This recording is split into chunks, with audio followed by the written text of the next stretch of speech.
I got problems on problems on problems on problems on problems on problems I solve them. I run through the money, the pressure be calling. Left on my blessings, I feel like I'm falling. The birdie is back, tell me I'm garbage. I'm going through something, that's why I ain't calling. Phone in progression, it's all that I wanted. The phone in affection, I summon and dub it. Cause I got problems on problems on problems on problems on problems on problems I solve them. I run through the money, the pressure be calling. Left on my blessings, I feel like I'm falling. The birdie is back, tell me I'm garbage. I'm going through something, that's why I ain't. What it do, fam? You're listening to the Urban Sports Scene. And I'm gonna call it Commanders Monday. I usually do like Commanders Friday, but it's Commanders Monday, so it is what it is. I'm Will Lane, I'm your host. Before we dive into this dope topic, I have a cool guest, a guy that we haven't had on the show yet. I'm very excited to have him on, to be honest with you. Before I introduce my guest, I gotta knock out some logistics. You know how we do. Check out our website, which is www.urbansportscene.com. You can subscribe to our podcast on Spotify, Apple Podcasts, TuneIn, iHeartRadio, and other podcast platforms. Just search the Urban Sports Scene. Make sure you subscribe to the Urban Sports Scene YouTube channel. If you're in the YouTube chat, we accept super chats. Super chats help us support our show. The super chats will be prioritized over all comments in the chat. Don't forget to tweet us at Urban Sports Scene. Hit us up on IG and TikTok at Urban Sports Scene, and like our Urban Sports Scene Facebook page. You can also join our Urban Sports Scene Facebook group. Just search Urban Sports Scene, sports bloggers, sports podcasters, and sports debates. All right, let's get into our tradition. The pregame. Here's what we have on tap. John Taman from the Bleeding Burgundy podcast joins me to discuss which position is the weakest unit for the Washington Commanders. That's interesting. Weakest. We'll see how that plays out, though. But let me not waste any time. What is good, John? How are you? And welcome to the Urban Sports Scene. What's going on, man? How are you today? Hey, I'm good. I got John on, man. Look, John. Anytime you're in the chat, when you come in, you pull up on the chat. You always have the coolest things to say, the funniest things to say, and it made me think to myself, like, well, like, why haven't you not had John on your show yet? And I was like, we're gonna correct that, and we have. So I'm happy. Here I am. I mean, I don't look as good as I look in the chat. That's the fact. John, you look at him. I like the hat. Let's keep it a beam. John, look at him. Right. Pause in the chat. John, look at him. Look, I have no hair. John, look at him. John, I have no hair. But I need a haircut.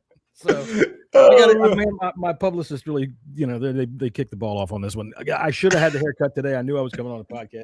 I tell you what, man, I got to fire some people over stuff like that. I'll tell you what. I am of the Bleeding Burgundy podcast, and we have no music like you have. That's something that I have no idea. I have this whole thing that you just ran through about how people have to, talk to your show, where their show is. Yeah. I forget to do that shit all the time. I'm excuse my language. No, you can curse. You can curse. Don't excuse your language on here. Don't excuse your. So I am what we call the world's worst podcast host, and that's a fact. The world's worst podcast host. You've proven it right out the chute, right off the bat. By far, you are not the world's worst podcast host. Terrible. I've heard your stuff. You're hilarious. Let's keep it 100. Let me tell y'all, John is hilarious. I've heard you are hilarious. I love your takes. I just love that. I love the energy that you bring in. All right. So we will. What I won't do is have you say that. No, I won't do that. And, I got to watch my language anyway. I don't know whose kids are around. That's okay, man. Look, man. We're in 2026. People curse all the time. Understood. I coach basketball. I've heard it all, even for little ones. So I like.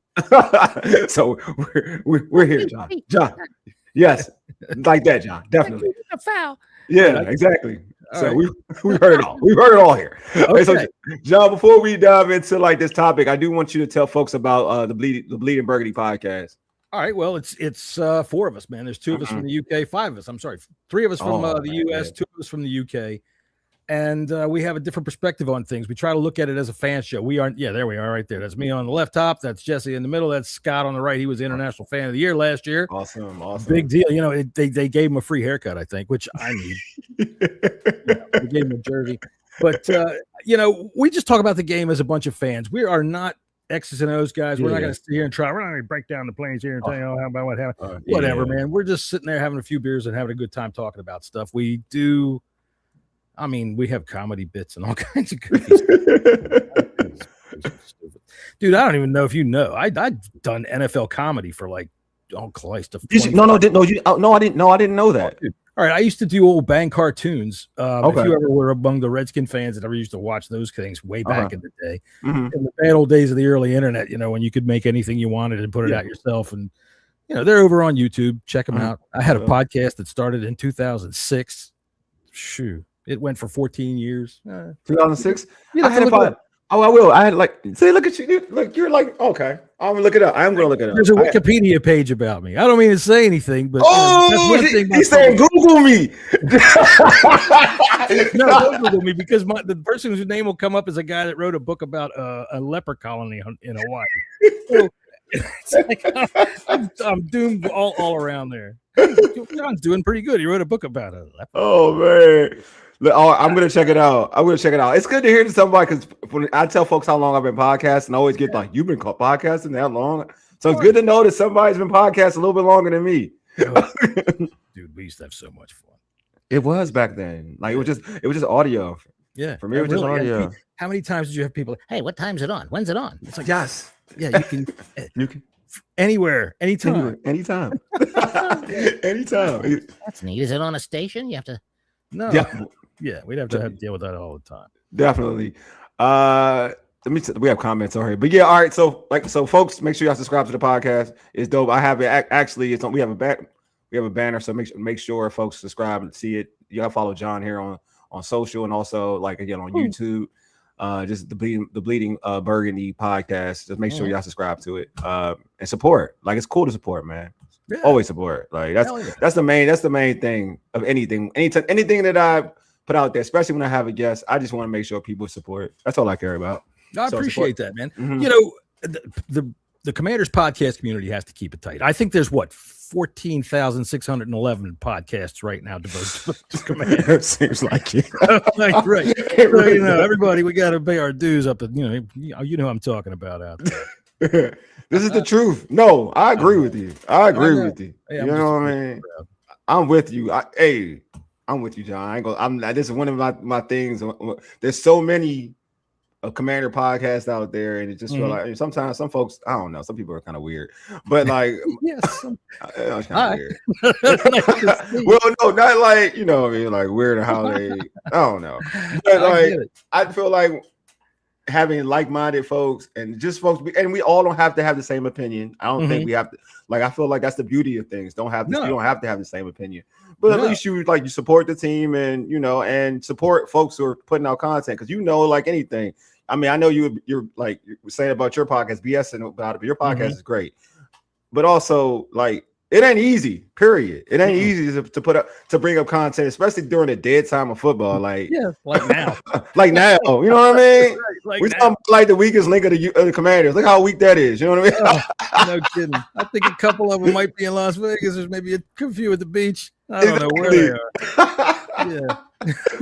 So let me let's dive into it. So we've seen the stuff in mini camp, obviously the draft, free agent signings, everything, all that's in play, and just the word that's coming out of some of these like mandatory camps and whatnot. So for you, from what you heard and what you're gathering, how your opinion, what is the Washington Commanders' weakest position group entering the 2026 season? Oh, punter. I've had it in for that clown for so long, it's ridiculous.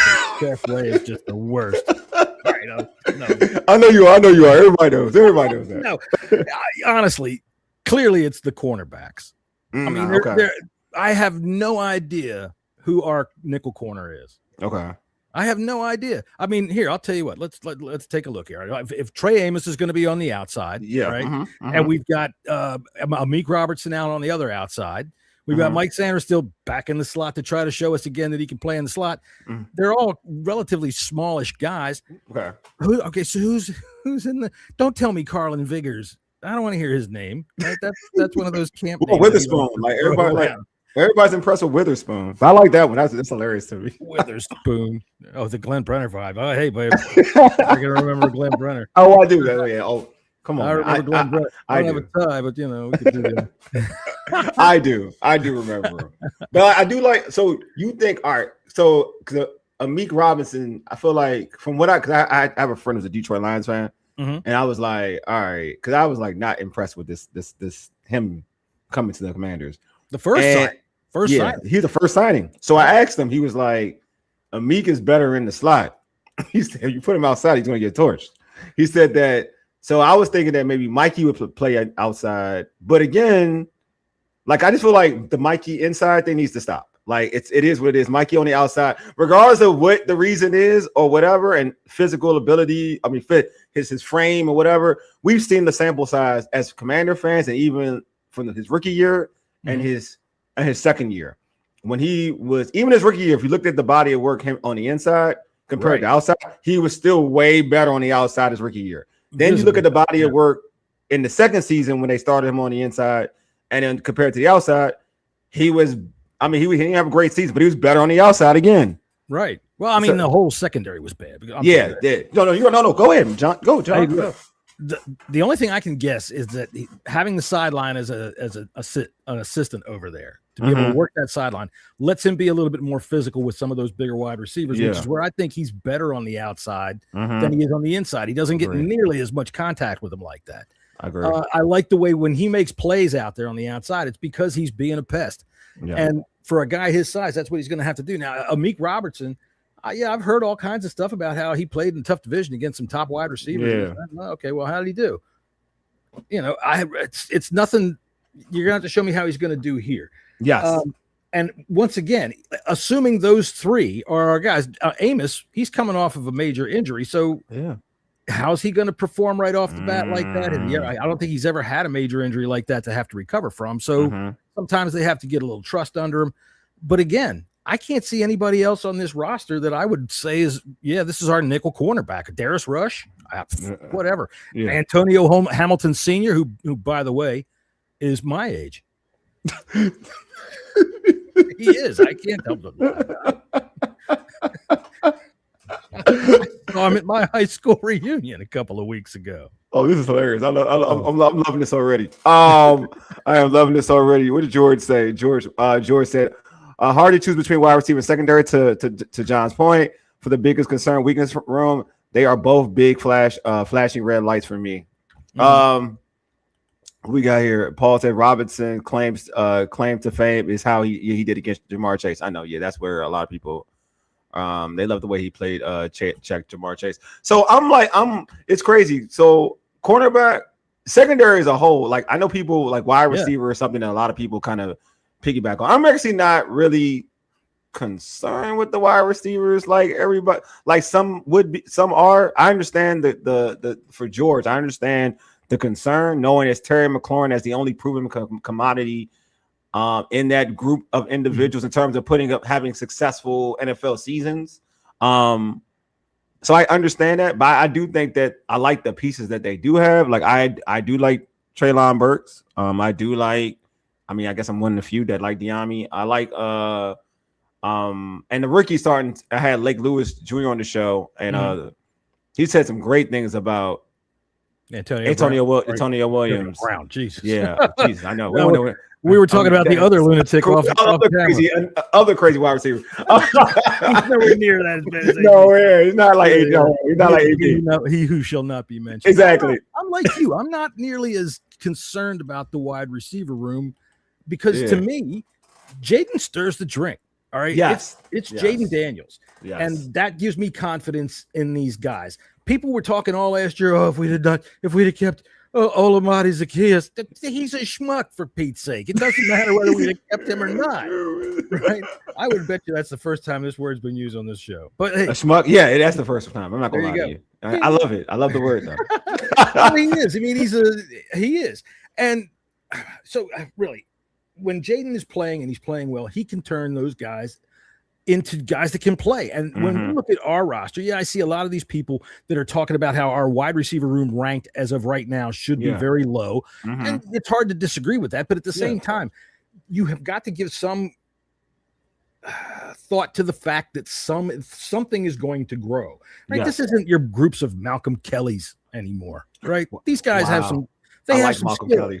I mean, you like him. I don't. Maybe he bought you dinner one time or something. That's fine. He's probably a nice guy. I have no problem with him. I'd hold the door for him. But at the same time, if I had a wide receiver room full of Malcolm Kellys, I would be like, well, Malcolm Kelly. Some of these guys that have not yet proven it are going to step up. Look, I'll tell you what. A player is not proven until he is. And True. that I got out of a fortune cookie that my dinner last night. I'm loving it. See, I told you, John, why don't you be yourself and you're rolling, and you're rolling. So Hey, it's not proven until he is. I will say this. For like to your point about this receiving core, I do think you're right. Jaden stirs it. I think that's where I guess I'm not as concerned. Like John is, yeah, I know Todd John is hilarious. He is hilarious. I do. That's where I'm at with it because in year one, that was the concern in year one with Jaden, right? Was the wide receiver unit, and look how that worked out. Like it wasn't. It didn't become a concern. No, You know what I mean? You know what I mean? Noah Brown. Yeah. You know. Exactly. To a point where everybody wanted Noah Brown back, and they thought he would be like 1,000-yard receiver or something. So that lets you know already. I think he did set a record last year for the number of yards he walked in a boot, but again, not for me to say. I'm with you. So, but back to the cornerback, I do think that to me that's where I think it does. Like I put like this to me, the secondary as a whole, though. Like that's what's concerning because even safety, there's questions, right? Like I like Nick Cross. I know he's fast, but then it's like the other. He's down in the box. I know he's down in the box. Then you look, but you're missing the safety that's going to play center field. Like we don't know who's going to like man that position and play at a high level. We don't know. Like, and then you make cornerbacks an issue. Like you're right because now Trey Amos is coming off a big injury, like you said. So and you don't know how he's going to come. He's going to look after that. Right. This is his first. His first year in the league. I mean, he had a really good rookie year. Then he gets hurt. Right now, you don't know how he's going to play. This is NFL talent. We don't know he's going to bounce back against NFL talent right away. So, and then you got Mikey, who we don't know where his confidence is at after a so-so sophomore year, and we don't know where he's going to be at. Especially with Amik Robinson here, we don't know because Amik Robinson is good in the slot. We know that this from the coaching staff, it seems like they want to put Mikey on the inside all the time. So now it's like you don't know, like you just don't know. So it's a lot of question marks with that secondary. I agree. I definitely agree. I agree with you on the safeties. I do like Nick Cross quite a bit. Quan Martin, we've said he was okay, and then he was terrible. Yes, agreed. I'm going to give a lot of credit to Joe Witt for being really bad at his job. Yes, and I think that I have a lot of faith in Durante Jones just looking at where he comes from. I look at how the defense is where he learned his tricks and trade, how they come, which is one of the reasons why I'm wondering, okay, they're going to have to sign a veteran corner at least coming into the season here, I would think, because otherwise you are really counting on this pass rush. You are really counting on getting at the quarterback and saying to these guys, you're going to have to stick for 3 seconds. Yeah. And then, after that, whatever happens. Yeah, it's crazy. Like I agree with you, and that's what they get. It's so funny. This because we've had a better front four. You know what I mean? Regardless of what people thought about them individually, as or collectively, or whatever. With Chase Young, Jonathan Allen, Deron Payne, and Montez Sweat. There's a lot of potential there. There's a lot of potential, and they got pressure. You know what I mean? They would get pressure. And let me show you something. Yeah, go for it. Show it to me. Real quick. I just want to show you. No. I want you to. This is. They gave me this. They gave me a whole handful of potential. There it is. Exactly. But they had a season, whatever, third in defense, second, whatever. But Chase Young's rookie year. Yeah, Chase Young was like third or first in third in defense, and even so it's like when you look at like the potential, but they put a lot of pressure on that. Like they put a lot of pressure on that front four, right? Because they didn't blitz or nothing like that. They put a lot of pressure so they have more recoveries. They put a lot of pressure on that front four, which is already sounds like a bunch of talent, right? Why wouldn't you? Because you're Jack Del Rio and you don't know how. I mean, that's it. Del Rio, who forgot how to spell linebacker. He didn't even know how to write LB on a card, for Pete's sake. I don't understand what happened to those two. That's two linebackers. Don't even get me started on the absolute desert of linebackers. I mean, you know how I can tell what our linebackers' names were that entire time that they were there? Because I was always reading the back of their shirts when they were chasing after some guy. This is true. Oh, they're awful. They were just terrible. So we made a commercial for a perfume called Whiff by John Bostic. Oh my God! I didn't bring any clips with me. That's a good one. I got That is a good one. again. That's a good one. So we'll say like so even going into this unit, like compared to I feel like this unit is solid on the D. I think we finally have a solid D line again. Like not to say to like potential, but yeah, it's solid. This is really solid right now. Like Owe, you got Dorrance Armstrong who's a come back from injury who was looking like gangbusters last season. I like it. Dietrich Wise too. Dietrich Wise, and they Chase. You got Chase on now. Like you have so many different parts. Like it's so many moving parts. And then I'm not gonna lie to you. I love what they've done with the D tackles. Like I love Denton Tim Settle back. Right. You got Jerzon. I love Tim Settle. You got Jerzon. I think Jerzon last year was starting to come on at the end of the season. Jerzon with Durante could be a better player. Durante's going to see what that other dude got paid. Did you see what that other defensive tackle got paid? What was he done? Jacksonville? Oh yeah. I know you're talking about. And then you got and then you got Payne. You got Payne, and you got Kinlaw. So I do like what they have on the D line. I feel like with Durante, like to your point, what Durante can do is bring in pressure and then make that secondary a lot better. Who's going to help the secondary? Paul has a question for you. He says, fellas, do y'all think they can move Quan to DB to cornerback, like to a nickel, like he was his rookie year? I mean, they might have to. Maybe that's what they're planning on. I don't see it. I do not see a nickel cornerback on that roster. Yeah, at the moment. I mean, unless they've got somebody in mind that's there that I can't pick out, which is not hard. These glasses are kind of foggy, but I just don't see it. So maybe that's what they're thinking. Oh, I love linebackers, Scott G. Scott G just knows I love linebackers. I love linebackers. I do. Who doesn't, really do. Man, who doesn't love linebackers, man? I mean, who doesn't? They do bring the thump, and that's what I like the most about them. In this point right now, Paul, I'd say yes. And the defensive line, like Will pointed out, man, they're stacked across that defensive line. The fact that Kinlaw was the last name you said, and you just went and Kinlaw, like you just threw him in there. That dude is huge. He is a beast in there. Dietrich Wise, his hand. I shook his hand last year. His hand is the size of a Volkswagen. I looked like I was shaking hands with like some kind of crazy clown at the circus. It was insane. My hand looked like a little tiny toy hand. Immense. So going until I know I'm jumping back, but I'm gonna go a little bit to the offense a little bit. And if whoever y'all got questions in the chat, I'm still putting them out there so John and myself can answer. I'm gonna go to the wide receivers because I know you said like we agree that the wide receivers aren't like in our opinions and as bad as what people make it out to be. Right. But so for you, who do you feel has to for it to be like what we think it's going to be? Not Terry McLaurin. Let's not put Terry McLaurin in it, right? Right. And who's that's like step up. Yeah, who's going to step up? And not even putting the rookie because I don't want to put that pressure on the rookie. Who are the individuals do you feel like is going to step up? Okay. Tell you what, DQ was talking up that Van Jefferson, wasn't he? Oh, I know. Oh my God. Van Jefferson, when he was out there making some toe tappers on the back of the line there when nobody was over. Lawrence Cager, he brings up these names. I tell you. I think has to step up. And now everything has got the caveat of no injuries. Got to have no injuries. Last year we saw what the devastation can be if you have a lot of injuries. Yes. You can't do anything about it. Treylon Burks, I'm high on this guy. I've been high on him since we picked him up. I think that we are, and this is going to be completely off the charts metaphysical crap, okay? Yeah. We've been eating dirt for so long, right? We've had the bad juju over our head for so long that it's about time that we catch a hold of somebody that's needed somebody to pick him up, and it turns into our favor. He's got the talent. I agree. Right? He's got the potential.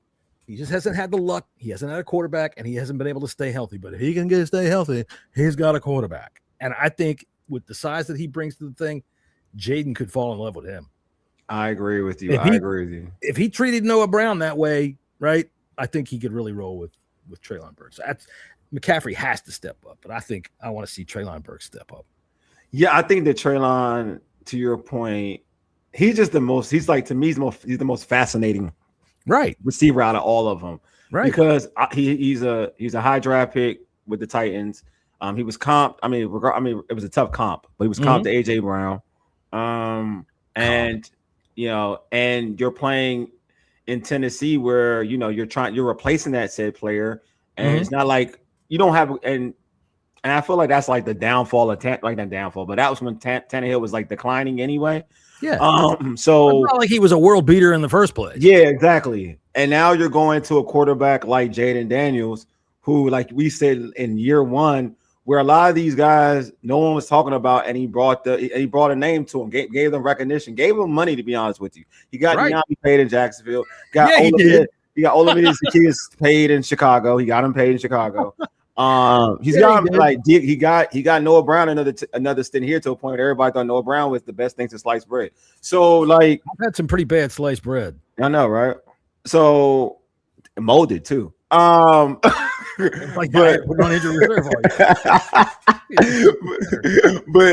But to me, like this kid here has an opportunity because he has the talent. He has top end talent with a Jaden Daniels. He can do something special if he's put in the right position, because I think you have the right quarterback. You have the right quarterback for him to make plays. Look, even though we're not going to talk about Terry as a player, we know what he is as a player. One of the things he said coming out of minicamp, which was exciting to me, was how he said that they were putting together this offense in such a way that these receivers, and you look at them, they're all kind of interchangeable. Right? Everybody says, okay, Terry's an outside receiver. Well, tell me why he can't move around. Tell me why he can't move inside. Why can't we put different packages together where all of these similar receivers with similar size and skill sets can do a lot of different things? And then you throw Chigakonkwo into it. And that's when John really gets happy, because I wanted to sign him like the day free agency started. Okay. I love that guy. He's going to turn it loose in this offense. Okay. Look, man, Jaden Daniels as a rookie, everybody was like, oh, look what he did with Zach Ertz. Look what he did with Zach Ertz. All right. Zach Ertz is the security blanket. That's what you get a rookie quarterback. Here's your security blanket. He will get open. He will fall down. You'll get a first down. He will catch the ball. I like you threw that one in. He will fall down. I like that one. Right. He's the security blanket, and Jaden used him. But now you get a guy where he can get him out in space. That's as athletic as that, as big as that. Man, I can see big things coming out of him. I'm going to go ahead and say it, since it's June the 29th, right here on the Urban Sports Scene. Chigakonkwo, 7,000 receptions, 14,623 yards, and 194 touchdowns, because he's taken 1 week off to go see his brother get married. You heard it here first. That's right. John, he's John. Stamp that, folks. Stamp that. You heard it here first. That's right. Hey, folks, go ahead and put your bets down now. Put your bets down now. Yeah. Paul said one thing about our wide receiver room is that we have speed. Yeah, we do. We do have speed. We have shiftiness too. We've got guys. That too. Everybody talks about Luke McCaffrey like he's some kind of a joke, and he hasn't really shown it. He started to kind of come out last year, but even in his rookie year, when he didn't get a whole lot of targets, you look at the all 22s, he's open. He was open last year. Sometimes plays kind of went away from him. Jaden was finding other receivers for whatever reason. There's no fault to any of it. But I think if you can get him some targets, he can probably make something happen. And the Jalen Lane's a completely forgotten name. And then you've got burner speed. Diami Brown, burner speed. Put 4 wide receivers out there with Chigakonkwo and put Jaden back in his shotgun. It's like sending him over there to the banquet. Some of this down, some of that down. A little bit of this here. This is why I had to have. This is why I had to have John on. Look, man. This is why I had to. All right, I needed to. I needed the seriousness. I needed that. Scott, I needed all of it. All right, I needed it. And I mean, we're talking some football too. It's not like we're just over here, tooting horns and making fart noises. Although that could be fun. And what I do like about something you said earlier, I think you said about your podcast, but also maybe you said it about your podcast. I like that you talk football. You just talk football. You're not worried about trying to cut things up and trying to be an expert. Like you're trying to, be on ESPN or John Madden. We're not trying to be like John Madden, drawing up. He's like oink oink. All that. We're not doing all that. Got this stuff over here. Exactly. Now, see, I will do that, because one of the things with me is when I'm watching the game, dude, I'll tell you what, when I was a kid, they didn't know what ADD was. So they did not drug me into being some stupid little accountant. No offense to all you little stupid accountants out there, but I am just not that kind of a person. And so when I'm watching the game and the play isn't happening and they're showing the sidelines and, Dan Quinn is standing there, he's got his hat on backwards and he's standing there looking around, I look at the people behind him in the crowd. I look at the people back there because you will find some of the goofiest looking crowd. And you know, that's when I'm gonna isolate that for the video. And that's the kind of stuff that we put on the street. Look at this lady. Look at this lady stole this shit on her shirt. You know, that kind of stuff because you see it all the time. I love it. Scott says he just doesn't know the geography of the U.S. He's right. He's right. He's right. I tell you what, Will, I drove out to the Midwest to try to find North and South Dakota, and I thought I found it when I hit the land that was so flat and I could see forever. And somebody said, "No, this is Kansas. You've got to go another 7,000 miles that way if you can get to the state line for South Dakota, and then to North Dakota, it's another 50,000 miles of nothing that way." Oh man! And I looked, and sure enough, 1,000 miles away, there was Scott waving at me from North Dakota. Oh shoot, here we go. I like we got Jay Gibb 23. So I like our wide receiver room. Don't forget about Van Jefferson too. I'm not gonna lie to you guys. All right, can't lie to you guys. All right, come on now. I've been so prepped up to dislike Van Jefferson for a while since I'm not dislike. That's a strong word. But I've been in the situation where I'm like, I look at Van Jefferson as a player who's gonna get cut, right? Right. And now, like, I had Lake Lewis on the show, and and when I talk about Williams, he actually talked up Van Jefferson to a point when he was like, oh, he looked good, he looks fast, this, that, and the other. And I'm like, no, I don't believe in Van Jefferson. This is the same Van Jefferson on every other team no one cares about. If I pull it up, when you pull up somebody's, football card, or nowadays you go on NFL, you go on Pro Reference or whatever, and you look at this man's stats, right? They're cuttable. They're very cuttable stats. That's all I'm telling you. He's very cuttable. Exactly. But at the same time, dude, who else is a veteran in that room? That's what I'm saying. Other than like Terry.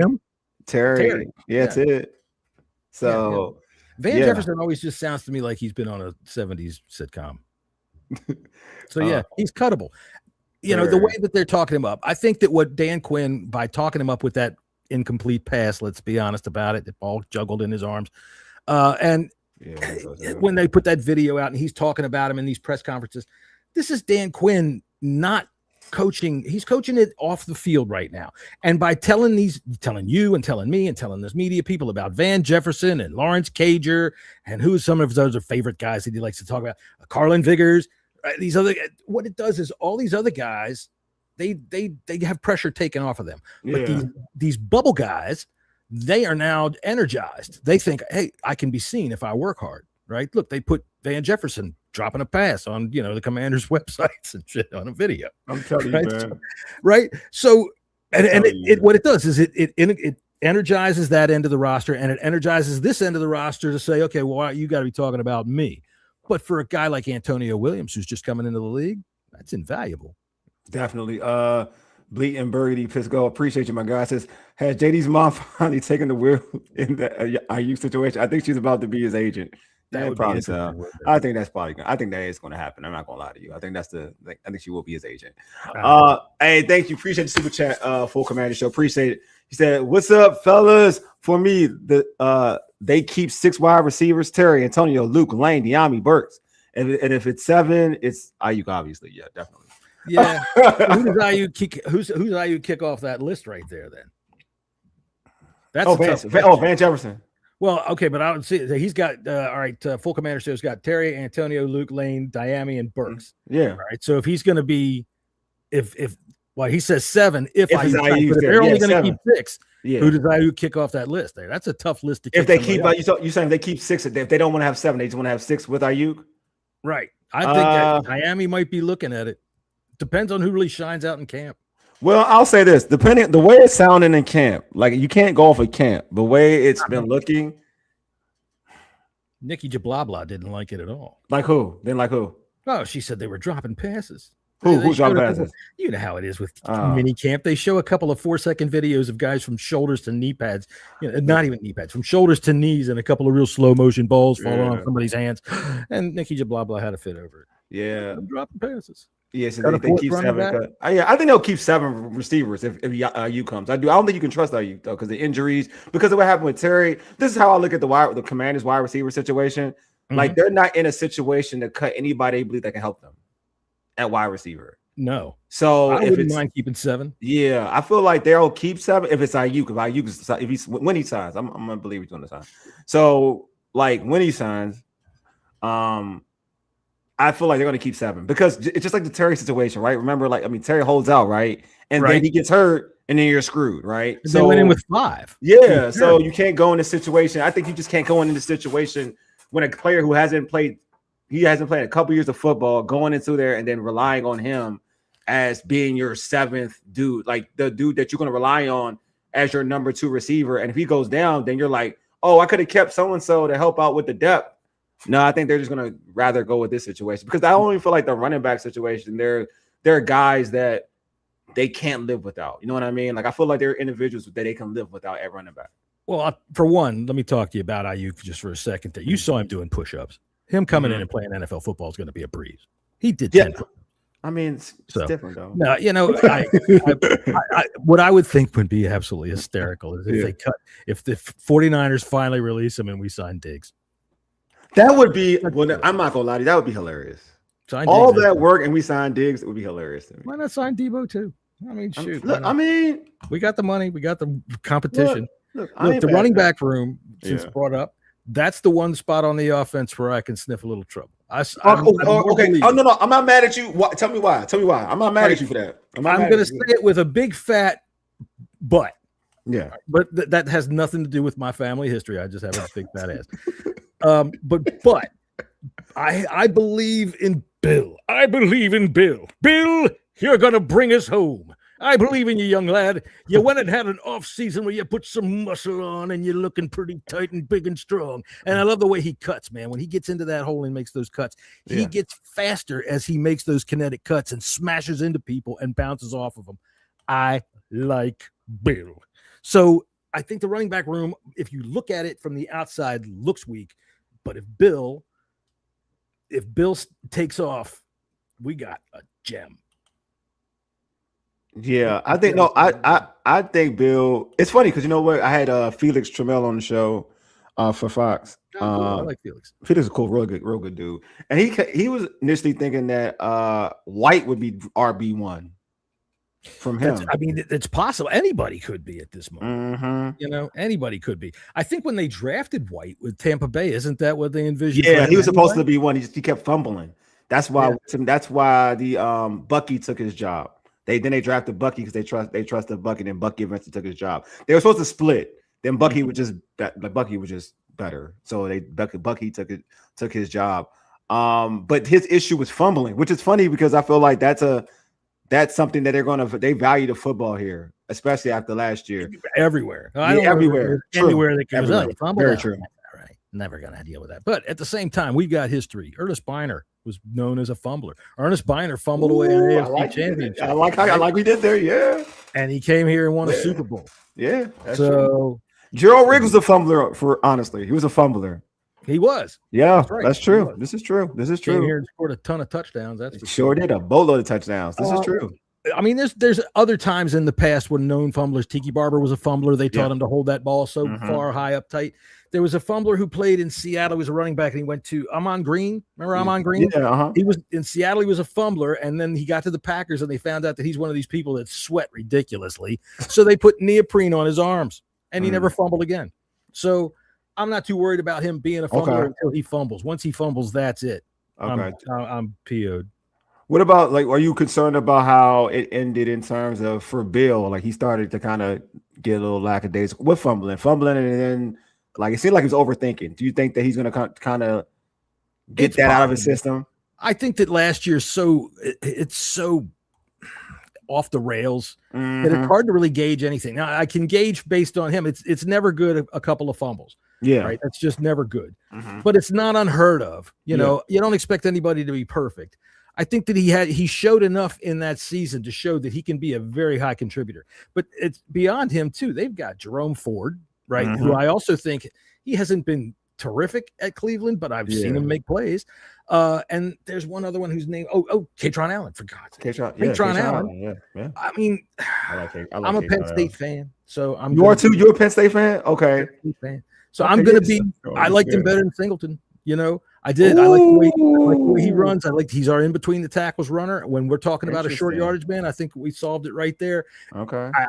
If he can come in and play right away, and I think with a running back, probably. I like our offensive line, which makes all the running backs look better. And the fact that Jaden can take off and run, also, he's the X factor. Yeah. You know, when I'm looking at offense and I'm looking at weakness, yeah, I always look at him, and it's like Superman is standing behind everybody. So and I don't care if people say, so make him be Superman. Well, so what? You're going to tell Superman to not be Superman? He's flipping Superman. I love it. You know right? What? Maybe I need to take that thought process because, I mean, I want to make life easy for him. I don't want everything to be on his shoulders as a second-year dude. But you're right, though, right? To a certain extent, you like that's a good point. I haven't thought about that. Like when you are Superman, when you have that superpower, right? You don't want to say don't use that superpower. You know what I'm saying? So no, that's a good point. Well, I mean, in terms of being a runner, yeah, you know, I've always been of a think like this. Now, obviously, I'm, you know, over the age of 30, so I've seen a lot of football. Yeah. I remember Randall Cunningham, the Ultimate Weapon. I had that Sports Illustrated issue. Came to my house. All right, so a runner typically they learn to play in the pocket or they don't survive very long. Yes, right. Sure. Even Cunningham learned to play in the pocket. Yes, there's a lot of quarterbacks that were runners early on that people don't consider. Steve Young was like a runner before. Yeah, exactly. He was a beast. Yeah, beast. I know. He never stopped. Yeah, he didn't. Michael Vick never stopped. I mean, he took a break, a couple of years off, but you know, he did that. I'll be back in a couple of years. I just got to get some stuff straight, you know. But Jaden, I don't want to see him waste his career running like that because you can get yourself killed out there. True. But at the same time, you're right. You don't want to take that away from him. I think his superpower is more than that. I think his superpower is in that he's able to process the offense that well and process what he sees in front of him as fast as he does. And I'll tell you what, I'm going to flip it over a little bit here. I think one of the biggest positives that I see on the offense, David Blau. We have no idea what this guy could do, right? Yes, this guy, they grabbed him out of a drive-through at Burger King. You're going to be our offensive coordinator. Come on in here. You've made a couple of good cheeseburgers. You're going to be our guy. That's right. Clark Kent knows how to find a phone booth, right? He knows how to open up that jersey. But David Blau, he had no idea. So it's not like we have an offensive coordinator that was in the grooming coming here or an offensive coordinator coming here from somebody else who has an offense already planned and prepared, and he tries to fit our people into it. This offense, David Blau woke up one morning and said, "You want me to be what? Sure, I'll be the offense coordinator." And him and Jaden got to work developing this offense. He has a lot of influence coming from these other places, but this is a rare instance, man. Can you think about when there was an offensive coordinator as raw as this, developing his offense from the ground up with the quarterback that's going to run it? That's a good point. I didn't think about no, I don't. Yeah. It's amazing. Yeah, it's amazing. It really is. Do you feel like go for it. Go I'm sorry. I think that they're going to be able to iron out a lot of potential issues right off the bat. Okay. So I'm actually, this is for that though, right? Mm-hmm. Do you think that can go? So to me, that can go either way. I'm always like I didn't think about it that way. Like that's a good way too. Like the quarterback gets to get ownership of this offense. He gets true ownership of the offense. So do you feel like that can go either way though? Right? Could it go? It's either can go strong, a strong way into the positive side, or can go a certain way left side because you know you got two. And at the end of the day, not as experienced dudes in the NFL and in their positions, in their professions, right?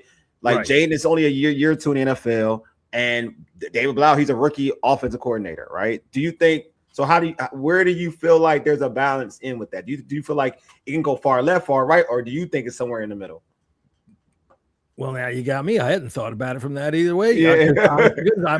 I believe in Jaden Daniels so much. I think whatever he's touching is turning to gold. Got you. I got you. So yeah, you're right though, because anything that's possibly good can also be possibly a failure. Yeah. So if it does, it depends on what failure is defined as. In my opinion, this year our expectations should be we are contending for the division. I love it. Okay. I think that's where it should be. And I mean, if we take a wild card, that's fine. I don't think that we should be saying that our ceiling is we're fighting to get in on that number 5 or number 6 spot, right? I think we should say, look, we were division winners 2 years ago. We were in NFC Championship game. That's a good one right there. Bill Walsh, Montana. Yep. Right. Really good one. Very good one. Right.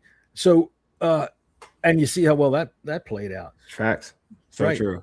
So, I mean, I have that kind of faith in Jaden. Now, maybe it's a little misplaced. Maybe it's because I've been so starved for quarterbacks since no, I can't even say Gus Frerotte. I love Gus. I ain't gonna lie. Until he banged his neck into that thing on Monday night or Sunday night. Or was that Sunday night? It was a Sunday night. Well, no. It was. I didn't blame him for that. Thursday, It was maybe it was Thursday night. I didn't blame him. I was just mad at him for what it did to the season. Oh, I know. I wasn't because I like Gus. It wasn't. I didn't think anything of it when he did it. It's just after the fact. I was like, oh, that's what happened. I know. And here we are 25 years later, still laughing about it. I know. I did like Gus. Gus was never afraid to push that ball up the field, man. Man, I love Gus, man. I love Gus. The first time I saw it, I know I'm sidetracked, but I don't care. I told y'all this is what I do. This is what I do. Now, How's it goes, man? We're talking. I love Gus. When we drafted Heath Schuler, I remember seeing the preseason game with both of them playing. And I was like, oh, Gus is way better than Heath Schuler. I remember saying that quick. I was like, Gus is, because Heath Schuler was holding out. And I remember watching Gus. I was like, Gus is way, as soon as Gus got the opportunity, because Heath was bad. I mean, I knew he'd be bad. And Gus got the opportunity. I want to say, this is how much. I want to say it was a Colts game with Gus' first start. And Gus, tore him up. Gus had an awesome rookie game. Like, his first game was awesome. And I was like, yeah, this is why Gus should be our quarterback. Then he showed you that maybe that Gus was, but at the same time, Gus played for Norv Turner. Yes, right? That too. And I tell you what, there was nobody. I'll tell you something. Norv was just got to go back and look at the game film and see how he took a big lead into halftime and came out and lost at the end. Just I don't know how that all happened there. We started off the season 7-2, and somehow we finished 8-8. That's just not going to be acceptable. Norv was just the most wishy-washy thing.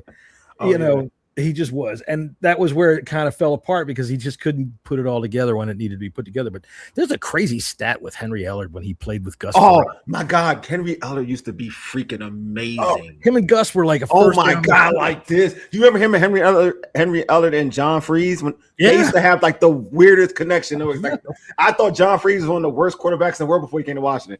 And then all of a sudden, him and Henry Ellard, amazing. Henry Ellard's an awesome. Yes. He's got some crazy stat. He's only had like 4 receptions that weren't for a first down or something like that. Yes, he had a crazy. That year was crazy because we were horrible. And but he had like, because I knew of Henry because Henry Ellard played with the Rams, and I used to like Flipper. I used to like Flipper Anderson, who played both of them played in the same team. I'm aging myself. I don't care, but that's like so. So when we got like on Jurassic Park, it's okay. Children, we're talking about football. So when Henry Ellard came here, I was like, we got the wrong one from the Rams, but I was wrong. And you got right. Oh man. Yeah, Henry Ellard was badass, man. Oh man, yeah. Terry Allen was awesome too. Terry Allen was awesome back in them days. Yeah, he's Terry Allen. And Art said it too. Art said it when we talk about fumbling. He said, yeah, Terry Allen was a fumbler too. Sure was. He was, and he had 2 rebuilt knees. Yes. That was in the 90s. That meant something. I mean, that meant something. You had to oil him before he got on the field. Yes. He was a story. No, Terry Allen was a story. He was back then. He was a story. Bionic man. Yeah. But now I'm gonna get us back. Sorry, I told you I had to go backwards. Once we go back, once we mention players that I like back in the past, we're going there. That's what we got. We're gonna go there. There we go. So for you, what's probably would be your surprise unit that will probably play well that everybody's kind of like on? Oh well, I mean that's most units except for the line and the linebackers and the offensive line and the quarter. So the wide receivers I think can surprise me. Okay. All right. I think when people look at the wide receiver room, and I'm not talking about necessarily fans, because as we like to say on the Bleeding Burgundy podcast, fans are stupid. And if that hurts your feelings, I don't care. You're stupid too. All right? we don't know what we think we know. We like to talk about what we thought we saw. But I agree. Okay. Yep. So, but the wide receivers, man, I think that when you look at these national publications that are looking at our wide receiver room and saying, okay, they're 31st or they're 27th. Yeah. Again, I can't argue against that because when you look at them as just an individual by individual down the line, they've got nothing to hang their hat on. Yes. Right. Nothing. Mm-hmm. But there's the Jaden Daniels, right? There's Jaden Daniels. And that is a little thing that doesn't really make that equation that they're trying to put together make sense to me. He's not a schmuck. There's the second time. He's not a bum. I love He can go out and make plays with guys. And I mean, not just make plays off of his own. You know, we've seen quarterbacks that put everything on their shoulders and then take a bad offense and turn it into something. I don't think that's the way it's going to be. I feel like, to your point, you got to add when you're talking about a wide receiver group, you do have to put in context who the quarterback is. I agree with you, because if that's so think about it. If we're just gonna go off of the body of work or whatever, then yes, you can say like it may not be the most sexiest. It may not be the sexiest wide receiver unit, but like I'll make the argument in the right light, huh? But I would say the argument. I would say this though: a lot of those Patriot wide receiver groups. And this is like before the Randy Mosses of the world, and even a little after the Randy Mosses of the world. They ain't the sexiest group either. And Tom Brady took whatever they gave him and went to one Super Bowl. Yeah, so it makes the big difference. So really, I'm a big believer in or even before. Yeah, I can even say this. It was Reggie Wayne, but after Reggie, when Marvin left, no one knew who Pierre Garçon was for real. They weren't really checking for Pierre Garçon. You know what I mean? Like, you got to know who he was. So, to your point, eventually, like quarterback play does play a part for folks to like understand. Oh, this player is somebody. This player is good. You know what I mean? This player does have potential. You are nobody until you are somebody. There you go. Terrell Owens caught a touchdown pass and won a game, and that was it. Yep. Right. That's a good one. Terrell Owens is a good one. That's a really good one, actually. That's a really good one. Now, when it comes to our unit. You know, of course, I'm not saying we've got a Terrell Owens on our. Yeah, I know what you're saying. Don't have anybody even close to him, unless Treylon Burks turns up. I know he really shines out. Yeah, exactly. T.O. was the premier weapon in the NFL. Period. Yeah, facts. But we do have a lot of guys that I think that they can get open, and that's really what you want to do: move the sticks, go down up and down the field, right, and then get down close, give it to Kaytron Allen, and score because I picked him up in our my dynasty league, and I've got him. So score touchdowns with Kaytron Allen, please, because he's a Penn State. He's a Penn State fan. So please do it for him. That's right. Some of the wide receivers were a joke so bad even Brady couldn't win with them. What do you mean? He turned those guys. He had Troy Brown, who was a cornerback. Yeah, they said here, just take this guy, make him a wide receiver. He had the. Who was that guy, the little guy that he turned into the MVP of the Super Bowl, who then went off signed a big contract? Deion Branch. Deion Branch. He did Deion Branch. I'm gonna tell you some stuff. Like nobody. Wes Welker was a returner with the Dolphins. He wasn't even a supposed to be what he was. He turned. Yeah, Edelman. He turned Edelman. There was another receiver that he kind of made look good. There's a bunch of receivers. Tom Brady has a handful of receivers, and usually Troy Brown coming. He has a handful of receivers that, to your point.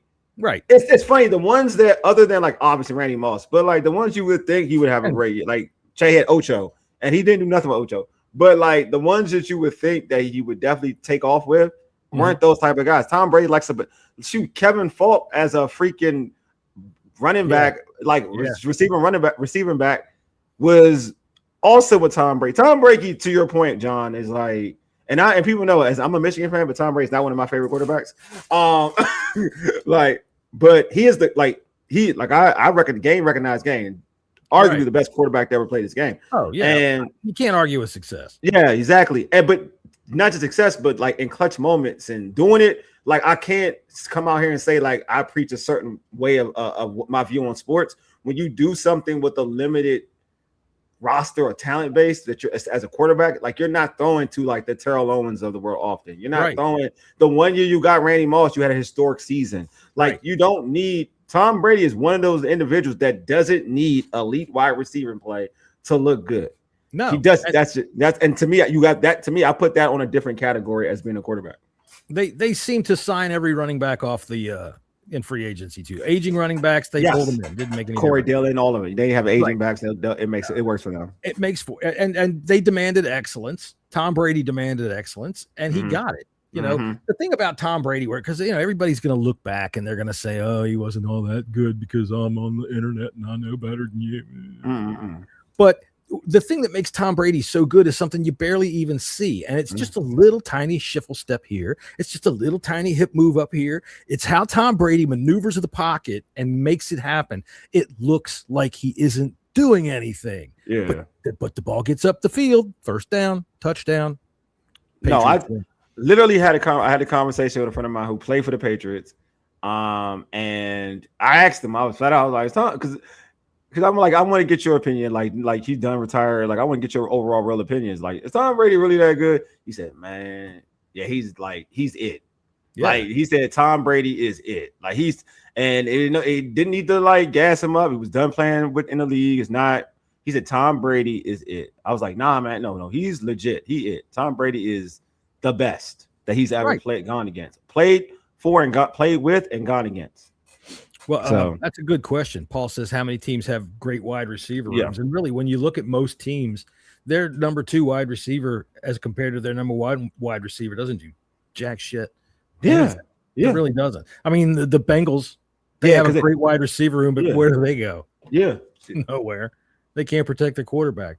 Yeah. God, it looks like I have clown makeup on from all the shadows on my face. But I agree with you that is like the thing about it is like not everybody has like 2 1A 1B wide receivers, right? Like if you look at what the Eagles had, like in terms of like you want to look at like a good core that won a Super Bowl, right? To your point, that won a couple years, like, but again, that was more, and I would make the argument. And their defense helped them lead that championship. Their offense helped. Obviously, Saquon Barkley, all of that, everything. They had weapons. They had so many. Yeah, so many weapons. It is what it is. But like typically, to your point, your secondary wide receiver is giving you 700, 800 yards. If it's a really prolific offense, both of them aren't getting 1,000 yards. The Cowboys had 2 great receivers and they didn't make the playoffs. That doesn't equivalent. No, I'm just being real. Everybody thinks like, oh, you got to have this awesome wide receiver unit to equivalent to winning a Super Bowl or whatever. Like, really, you just need one really good wide receiver. Don't care what it is, 1,200, 1,300 yards, and the other receiver has to just be a compliment. Like 700, maybe give you like 6-7 touchdowns, and you're good. That's good. That's not, especially if you have a balanced offense. You're not throwing the ball like 80, 100 times a game or whatnot. So. Let me tell you something. Jerry Jones doesn't really care whether or not we go to the playoffs, really. I mean, it's nice to be able to sell tickets for one more game. Yeah. Don't get me wrong. If we're able to play at home. But I don't like to waste a lot of money on all the players because my fan base, really, they take so much methamphetamine, I can basically sell anything to them. It doesn't make any goddamn difference what it is. Look, I got me 2 squirrels in a cowboy helmet, and I'm putting them out at center and guard. You know what? They're going to buy their jerseys. It doesn't matter. I think you're about right. That's how I view Cowboy fans. The bottom line is what it is. Yeah. I'll tell you something. And by the way, here at Texas Stadium in the summertime when there's no football, we do have cockfighting on the mezzanine at Friday at 5:30. So come on in. We got one from Taj, man. We got super chat. We got a chat from Taj. That's super chat. He said, I think Jaden has the potential to be the quarterback that can make any receiver look good, but I think where we failed him last year was Kingsbury's offense didn't evolve. We can't forget Jaden is still young. So I'll address that to it's part of what I do like about David Blau is that John mentioned earlier about like I'm using Terry McLaurin as an example, like moving him around, right? And that to me is innovative and in a newer offense because I think some folks who keep saying Terry can't move, that's like ridiculous because under Scott Turner, he was moving everywhere around, and he honestly had his in terms of being effective, probably the most, other than like his first year with Jaden. With Scott Turner, Terry was everywhere. You know what I mean? He had horrible quarterback play, and he was still doing crazy numbers for who he had at quarterback. Right. So, and they moved him, and we're talking about Taylor Heineke. Like, he was getting numbers with Taylor Heineke, and they moved him around. Like, they moved numbers him with around. Carson Wentz for people. Carson Wentz, you know what I mean? Like, for real, seriously. Like, this is what with what's his name? The kid they got from Carolina.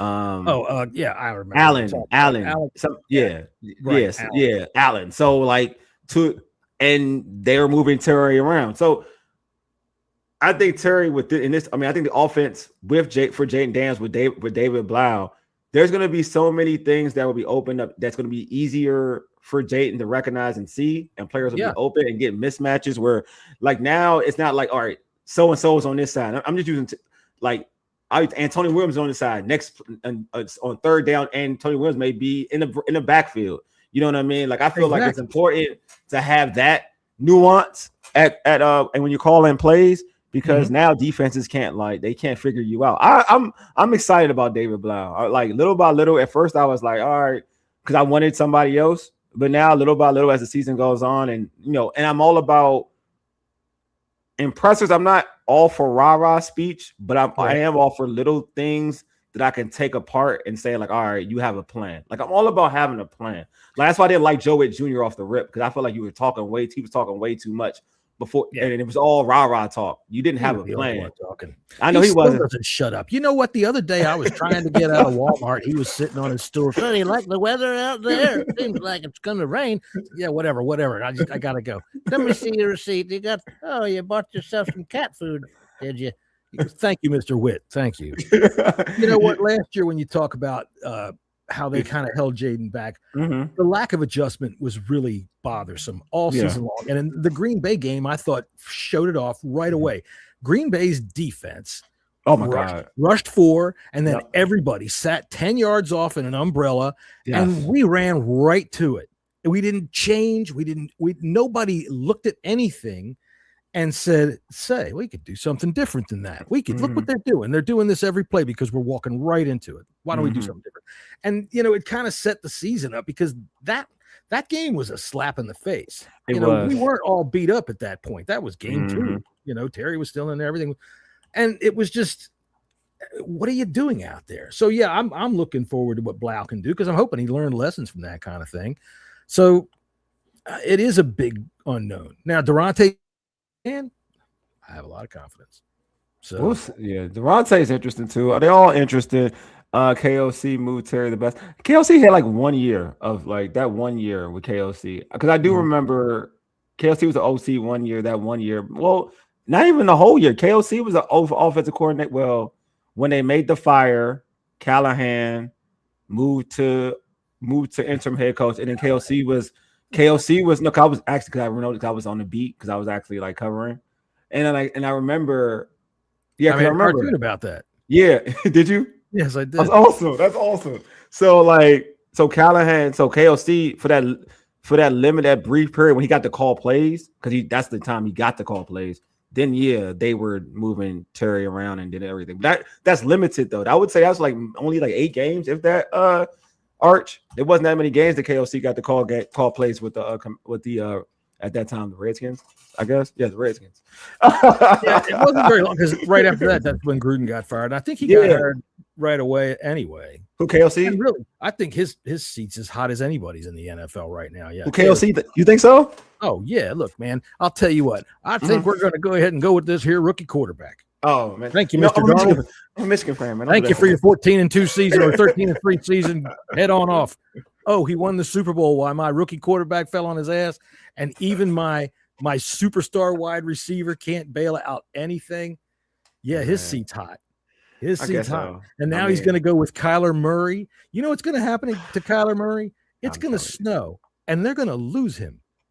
He's going to get lost in the parking lot. Nobody's going to know where he is. No, they're going to lose me. That's right. They're going to have to make him wear one of those like 6-foot flags that stick up over your bike when you were a kid. Lose him because of his short height. Oh, that's hilarious. I will say this, man. Like, as a Michigan fan, I think JJ got a raw deal. But that's a whole different discussion. I don't want to go there. I don't want to go there with my man JJ McCarthy. Whatever it is, that's where O'Connell is sitting. It's all on his lap. That's I could see that. I mean, I could definitely see that. He's had the time. You know, Yeah, he has the time. Yeah, he's had the time. I mean, luckily he has Brian Flores to kind of stall some time because that defense still rocks with him as a anywhere DC. Florida goes. Anywhere he goes, it's crazy. It's going to be a crazy situation. So going into like training camp, who do you feel like has the most pressure? Which player has the most pressure that needs like that needs player with the most pressure? That's a good question. Mhm. The player with the most pressure, because Terry doesn't feel pressure. Yeah, I don't think so. You know, Jaden doesn't feel pressure. He's not going to feel pressure. I don't think Bill has got enough time and grade to feel any pressure. No. I would think that maybe some of these wide receivers, I would think maybe Luke McCaffrey might feel some pressure. Okay. The offensive line, I think, is set. I don't think that there's anybody really there that's other than some. I mean, they're going to keep a bunch of them. So Yeah. I think the guys that are on the bubble or are going to be practice squad guys are already known. Okay. Deron Payne's in a contract year. That's nice. Sonny Styles wants to perform. Yeah. First round pick. Mhm. Quan Martin, you got to Yeah. Quan Martin has. I think it's a ton of pressure. George says Frankie Louvu. Frankie Louvu too. Yeah, he had a really down year last year, and I can't blame it on much of other things. He was bad fundamentally. Yeah, he was trying to go in with his shoulder first and missing guys just straight out missing them. I said to myself, "Dang, is that LeVar Arrington out there?" Hey, we're well. Hey, look. I'm not gonna lie to you. I'm not gonna lie to you. Sorry, I like Penn State too much to pick on LeVar. I will say this. I mean, I feel like that's too mean to LeVar because that's how bad Frankie was. To be honest with you, Frankie was worse than. You're right. I know what you mean. Like, but Frankie was worse than LeVar. Frankie was way worse than LeVar. And LeVar's like bad when he was going that bad stretch. He used to leave his feet too much. And he would get slung into other guys. And true. Really No, I agree with you. But Frankie got lost. Frankie looked lost. He missed the gap where he was supposed to be. He looked completely off last year. Of which we're gonna blame Joe Witt. Joe Witt, please report to the day room. You need to go ahead and mop aisle 6. Yeah, I think he works at Wegmans now. Wegmans. That's what Joe Witt's at right now. He's a Wegmans. The frozen food section. Yeah, that's what Joe Witt's over here. That's what Joe Witt's doing right now. That's how bad of a DC Chris he was. Paul. You're right. He didn't have a big payday, but I mean, he's a guard. How big of a payday is he going to get? The king size when at the Walmart, they've got peanuts and caramel and everything in them. There you go. So I blame Joe Witt Jr. for St. Juice. St. Juice. For what? Joe Witt looked at that and goes, "You're right. It's a turd. I don't ever do that." Joe Witt was like, "We'll start you. We'll play you at corner. We'll start you for this year." St. Juice. St. Juice. Oh man, that's hilarious. I play cornerback in the NFL. That's what I told you. You tell me I cannot cover their wide receiver? I am not supposed to cover their wide receiver. I'm supposed to run beside him and show up on TV. Hey, I'm definitely getting Joe back. I'll be John back. I'm definitely getting John back. I'm not lying to you. I'm getting John back for real. Paul said both field goal kickers are under pressure. Yes. Yeah. I know what, Paul, you're dirty. I know what you're doing. Because again, I'm a Michigan fan, and you're trying to throw my man Joe Moody. Moody. Jake Moody, I say Jake Moody, excuse me. You know that I'm a Jake Moody guy and supporter. Yeah, my man Jake Moody's gonna be okay. All right. I don't care about your little pressure, your other little you're the one guy. Yeah. Yeah, I don't care. I don't care about your little college kicker. Don't bring your little college kicker smoke to me. All right. Jake's gonna be okay. Jake gonna be all right. I'm gonna say something. Go ahead, go for it. I'm dead serious. Scott Gill backed me up on this. Yeah, now in this country are more people that know how to really kick a ball well than have ever been here before. At the same time, the World Cup is full of them. Grab them by the busload, bring them in, try them out, I don't care. Look, man, I love the fact, and in all seriousness, I love the fact that they are looking at this position as if it's actually something that matters. I agree with that. Last year, I was so angry the way they did this. They just gave that bum here, whatever. We're going to just forget about it, and it bit them in the butt. So this year they at least have a competition going, and whether one of them or the other one is somebody's fan or not, you and Mrs. Moody, that's good. You guys can correspond together. Yes. Hey, it's pretty I'll good. Call her up. That's right. How Jake doing? He already good? Right. All right, that's what's up. That's what's up. Did he make his kicks today? That's nice. I'll send him some cupcakes. Yeah. Look, man, if you win the job, he's gonna get them cupcakes, my guy.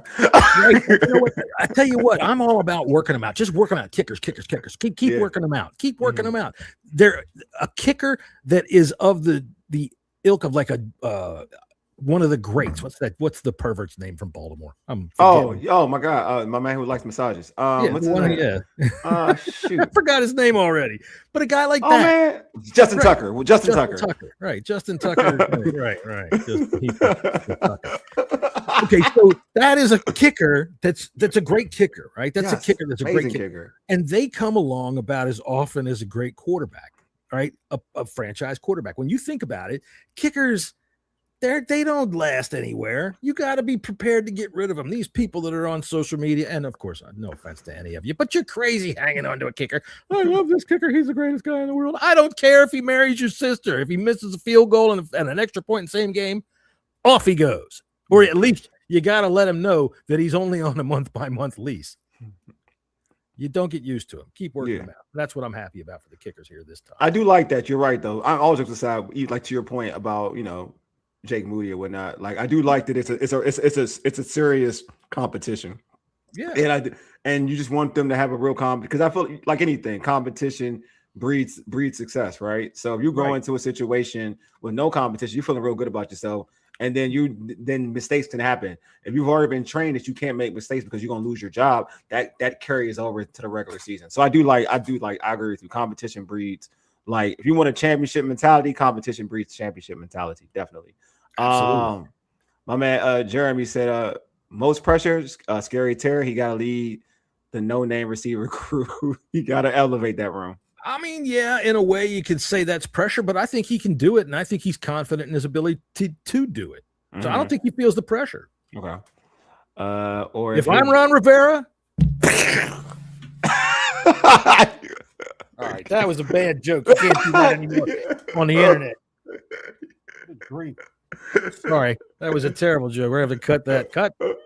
He said, "We're live. It is what it is." He said, "If I'm wrong, okay, you got a kicker." No offense to Ron. No, I know we know. Take Twitter begging for him to be released. Yeah, I mean, yeah, definitely. I mean, if you're Ron Rivera, you might be reading Twitter. Let's go. I've got nothing else to do. I mean, yeah, we didn't know that we were going. Oh, the playoffs. We were out of the playoffs. Don't get me started. Don't remind me of that. Already, I did a live show after that. I remember that. I was so pissed off. I had a big rant about that. Like I remember that. That's right. Bring in the white vans on Tuesdays. That's right. Even if they aren't really kickers, okay, you just make them look like kickers. Just pick up a bunch of guys out at Home Depot, bring them down for a day, and tell the real kicker, "Hey man, why don't you can't come over here?" And then just let them go over there and have somebody behind the screen just throw some footballs over the into the goalpost, and let the real kicker just kind of see that from the window. Oh, okay. You just keep him on edge all the time. Any kick could be your last, buddy. John, I'm not gonna lie to you. You're like my kind of people. We are PG County, born and bred, babe. I could tell, John. I could tell. You remind me of me. Yeah, I could tell. I'm from Forestville, man. Oh yeah, John. I could tell. Don't get twisted. I could tell. We used to have fun. I went to Suitland High School. Man. Yeah. Oh yeah. Oh, that's awesome. We would sit around trying to make each other cry. Nothing was off limits. Yeah, I know. Believe me. I start a fight or something. That's why, John, I said you're my kind of people. You're my kind of people. That we watch sports, man. I love it. Everybody close this show out. Before we close the show out, John, please, again, let folks know how you can catch you on social media and catch the pod, man. This was dope. I love it. Yeah, Bleeding Burgundy podcast. We're not going to be on until close to training camp. We're taking a break right now because everybody's ready to have a fight the other day. Big dust up, but that's quite all right. It was part of the fun. But yeah, it's there's nothing to talk about, right? Yeah. Even though me and you just had a good time talking. We had a great time. He's the first white dude I met that went to Tulane. Oh, you tripping? I've seen some folks on that side of town too. Man, I'm happy with that. But yeah, so closer to training camp, we're gonna kick it back open, and then stop on in, have some fun with us. Oh man, this is dope, man. Appreciate you, John, man. We definitely gonna do this again. I'm glad we finally got to make this happen. I am happy about that. Me too. I always enjoyed your show. Man, I enjoy you, man. I enjoy your personality. To be honest with you, I definitely enjoy your personality. Thanks, all right, man. Folks. All right, hey, man, you keep doing it. You keep bringing that joy to the Commanders content side of things, man. Sure. Everything's great, man. I can listen to you 24/7. Anytime I pull up to your show, I'm like pull up and listen. I'm like, you're the first one that stands. I'm no disrespect anybody out there, but you have me dying laughing all the time. All right, well, that's kind of my part of the show. Everybody else is trying to tell me to shut up. Yeah, John likes women with bamboo earrings and puts his name in the middle. You're right. I think so. John was chilling by. They named all the now. Once you name, once you start naming PG County, you got some folks who are from that side of town. That's right. Oh man, Pressure, Armstrong, and Wise coming off injury. Yeah, I guess to a certain extent, definitely. Wise is so big; he can set the edge with his thumb. Yeah, he just puts it out there. Yeah, long arms too. He went out after week 1. Yeah, he was playing well. Dominated the Giants. And I mean, granted, it's the Giants, and any freaking 3-year-olds could dominate them. By the way, I know that the Giants pay attention to this show. That was the finger that you didn't want to see. Oh, I know. I hate the Giants. If I found the Giants drowning at sea, like if they were on an ocean liner, I would throw rocks at them. No. All right, question there. I am about to end the show. I do want because you said the Giants. Growing up, who was your most hated team, the Giants or the Cowboys? The Giants. So mine's too. I hated the Giants before I hated the Giants growing up. And then all of a sudden I was like, I'm supposed to hate the Cowboys. I mean, I always hate the Cowboys. But all of a sudden I was like, when we were our best, the Giants were our biggest rivals. Yes, there you go. They were the ones that ruined many a Sunday. There you go. Right. And you know what? Phil Simms knows why I hate him. Yeah. Phil Simms with his white hair. I'm over here doing cocaine with Lawrence Taylor. Oh, thank you so much. Appreciate it. I'm gonna let you get out of here. I can stay here all doggone night. No, it's cool. I gotta eat too. Thank you. It's all right, man. I appreciate everybody pulling up. Anyway, you've been listening to the Urban Sports Scene for ages. You didn't deuces. We are out. Peace.